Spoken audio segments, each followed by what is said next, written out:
In this video, we're talking about the PS5 Slim's fatal flaw, the secret PS5 update that's actually good, and if we're going to need the PS5 Pro more than we thought.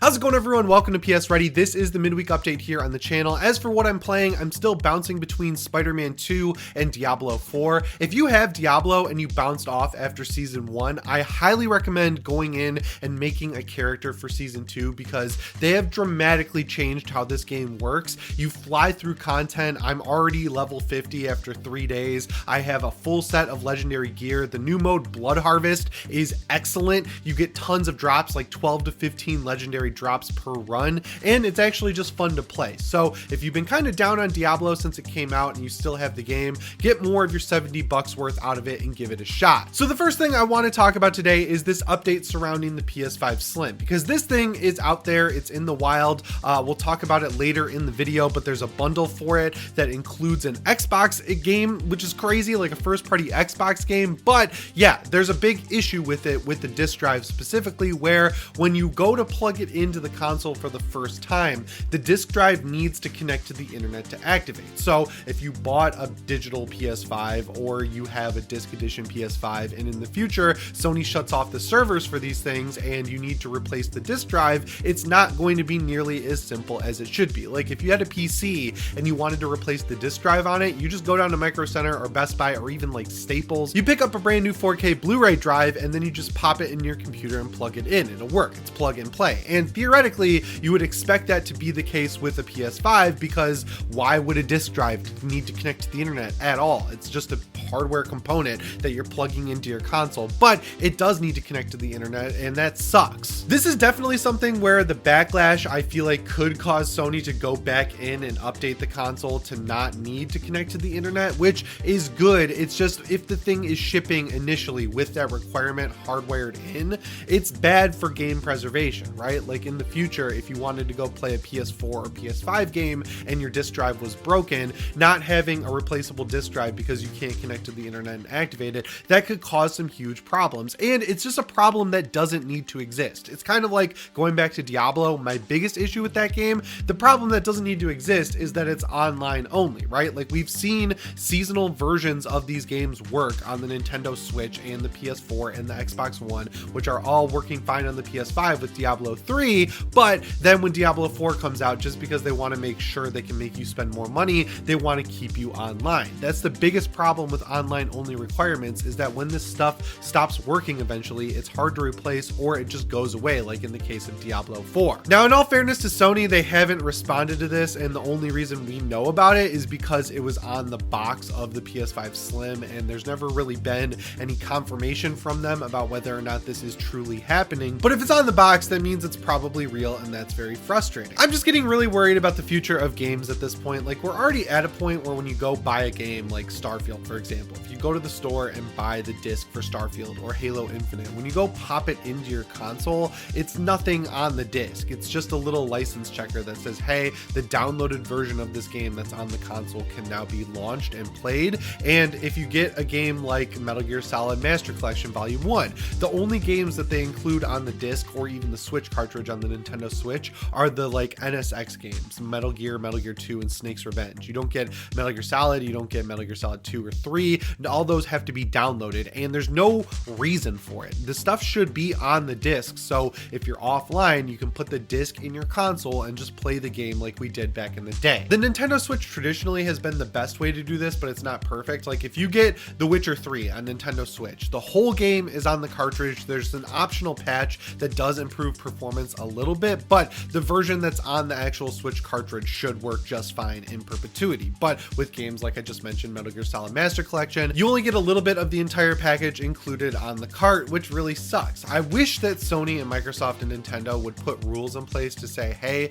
if your game is below the limit of a Blu-ray disc, you need to include that entire game on the disc. We shouldn't have to deal with this stuff where they can print discs a year in advance. Like with Starfield, when I opened up my collector's edition, it came with a digital code, but you could tell that the collector's edition itself had been made to launch when Starfield was supposed to launch, which was 11/11 11/22, because that was the date on the watch that came with the game, and I just don't like this practice. But yeah, hopefully Sony figures out a way to kind of fix this retroactively where the console won't need to connect to the internet to activate your disk drive, because the disk drive should just be able to be used on any PlayStation 5. Realistically, they should make an enclosure for it that makes it work with the current digital PS5 and even the disc one, right? Like, I know that it's kind of counterintuitive to say that because there's a disk drive already connected to it, but having this replaceable part where you could get the disc-based PS5 used or something when the disk drive's not working for a cheaper price, and then just go buy this add-on disk drive and plug it in with USB-C and have it work,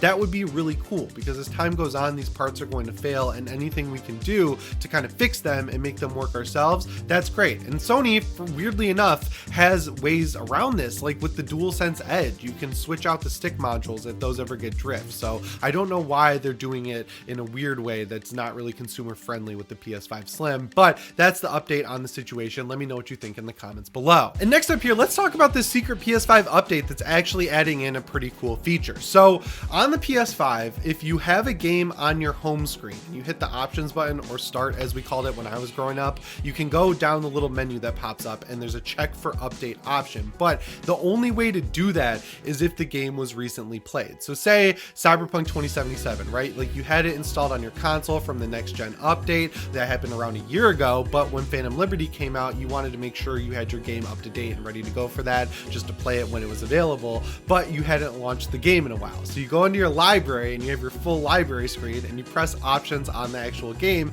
In there, it wouldn't give you a way to check for an update. So the only way to do it would be to go grab your Cyberpunk disc or launch the game, get it going, quit out of the game, and then once it's on your home screen, you can check for the game's update. So Sony has been slowly rolling out a change that allows you to go into your library and check any game you want for an update, but it's taken a really weirdly long time for everyone to have this feature be available, because it seems like something they activated on the back end. Like, it wasn't a full-on software update for the PlayStation 5, it was just something that they said, hey, turn this feature on. So your PS5 had to call out to the server and say, hey, should I activate this feature? And then I guess it would bounce back from the internet and tell everyone's PS5 to allow them to check their games for updates, even if they weren't on the home screen. This is pretty cool that Sony's actually able to do this, because normally what you would have to do is wait for them to build up a lot of features and then fully upgrade the software on your console, which, as we all know, Sony's schedule for the PlayStation 5 updates has been around 2 to 3 a year. So they'll do one kind of in the middle of spring-ish, I would say, and then of course they always do one around September. They do a lengthy beta period, and then the update will come out. So with a small feature like this, it's nice to see that when they have it available, they're able to just push it from the cloud to everyone's PlayStation 5s. I wish that they had done this with stuff like upgrading your SSD or being able to filter your library and make folders and stuff like that, instead of making people wait for a huge update, because I praise them for that, right? Like I said, this is cool that we get these big updates on the PlayStation 5 that give us features we've been asking for, but now to know Sony's able to just push these individually to the console like Xbox does on the Series X, I wish we had just been getting these piecemeal over time. I understand that it makes a bigger news story when you get a bunch of updates in one, but yeah, it is cool that Sony went back and added this in. I just wish it happened sooner, and you know, that they would do this with other features, like just push them to the console from the cloud. Now, if your PS5 isn't showing this feature, there are a few things you can do. The first one being, if you test your internet connection, this is like a classic trick on PlayStation consoles for some reason. Like, you can do this also if your PS5 is ever having slow download speeds or anything like that. You just go into internet settings and test your connection, and that recycles the connection. It like disconnects you from your Wi-Fi network, clears everything out of the cache or whatever is on your console, then restarts the network on your PS5. And in addition to activating new features like being able to check your games for updates, it'll also kick your PS5 back into faster download speed. Because for some reason, whether you're talking the PS3, PS4, or PS5, after a while of going in and out of rest mode, your PS5's cap of how fast it'll allow itself to download games seems to reduce over time. So if you haven't done this in a while and you're noticing slower connection or download speeds, that's an easy way to fix it on your console. And also, it should push through any activation that you need for this new feature where you can check games for updates. So it's actually kind of cool, because nothing's worse than like in Fortnite or something when you want to open it up and buy the Michael Myers skin like I did last night, and then when you boot the game up, it's like, oh, I didn't check for an update on this game. I now have to download like a 5 GB night patch, and then you just throw the controller down and go to bed. Like, that's happened to me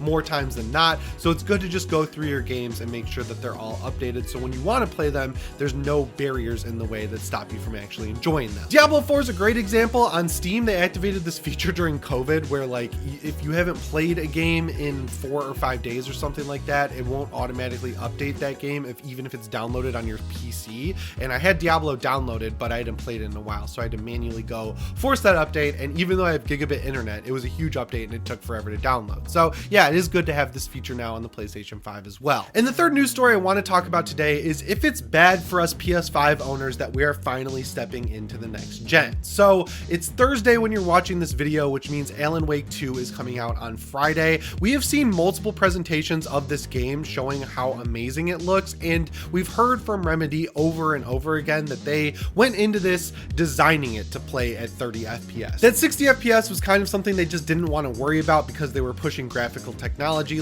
And to be fair to this game, if you watch gameplay of it, there are points with the way the lighting works and the way the character models work where it looks like you're playing as a photorealistic real human being. Like, it looks like you're playing a movie versus other games where there's a clear delineation between the fact that it's a video game and real life. Now, thankfully, Remedy was able to figure out a performance mode, but it's very clear that this is going to be the kind of performance mode where it's going to run up to 60. Like, I'm assuming during heavy gameplay moments, it could drop all the way down to 30. And this seems like a game where you're going to want the most graphical fidelity possible. So I feel like most people are just going to play it at 30 FPS. I actually have no problem with this game being 30 FPS. The first real next-gen game that I played at 30 this year was the Callisto Protocol, and for all that game's faults, it really did look extremely good and kind of justified to me running at 30 FPS. On PC, that was a different story because it had major stuttering. Dead Space is another example where I'm glad it runs at 60 and it's a fairly locked 60, but if they had not had a quality mode, I would have been happy to play that game at 30 just because it looks so good, and Alan Wake is no different. The one thing that I really hope though is that they have a very smooth 30 FPS. So if you have an OLED TV, you probably noticed this if you played Starfield on the Series X or even the PC. If you set that game to 30 on PC or play it on Series X at 30, when you pan the camera, the way the motion blur works in that game, because of how OLED technology works as well, the refresh rate is weird, so you get a little bit of a double image when you're panning the camera, and I just hate that. I can't handle it. So the way I played Starfield was on my 120 hertz TV, I locked it to 40 FPS on my PC and it looked really good. It kind of got rid of that double image effect, but once I noticed it in Starfield, I noticed it in a bunch of other 30 FPS games. Now, I tried to go back and see if Control had this double image panning effect on OLED TVs when it came out because it was a 30 FPS game, and it runs in Northlight, which is the same engine that Alan Wake 2 runs in. From what I can tell, it doesn't seem like it has that issue, but we'll have to wait and see. I'm just really curious if the PS5 Pro that's allegedly coming out next year is going to be able to run these games at 60 or get anywhere close to doing that at a high resolution, just because if you compare the PS5 to what we have now on PC, the graphics card equivalent of a PS5 and Series X is like a 3060 or a 2080, so like a mid-range card at this point. You could get both of those cards pretty cheap, and you can expect to play games at around medium settings, 30 FPS, right? Like pretty baseline stuff. It's a mid-range card. But to play a lot of these next-gen games that are coming out, like Lords of the Fallen or Starfield and Dead Space at a locked 60 FPS, the thing that really holds PCs back is CPU. Like, I have an i9-13900K and I still get a little bit of loading stutter in Dead Space when I play that on my PC, and that's really frustrating. So I'm curious if they're going to be able to get a graphics card and CPU inside of a PS5 Pro and keep it at that $500 or $600 price range. And the reason that I'm kind of worried about it is because Microsoft isn't doing a Series X Pro, and the reasoning for that seems to be it would just be too costly and they'd have to sell that console at a pretty big loss, and then just hope that people buy enough games on the console to kind of make up for that loss. So yeah, I'm really curious what card equivalent the PS5 Pro is going to be. I feel like the real beef up that it's going to need is in CPU, because the GPU isn't really the issue when it comes to modern games, and when you start talking about upgrading CPU, that's where you start spending a lot more money. So yeah, I'm really curious how these next gen games are going to start affecting the current PS5 going forward. I just want to know how Alan Wake 2 is going to run at launch, and that kind of should give us a baseline of what to expect in the future. Anyway guys, that's all I've got for you today. As always, my name is Jimmy Champagne. I'll see you in the next one. Thanks for watching, and shape on.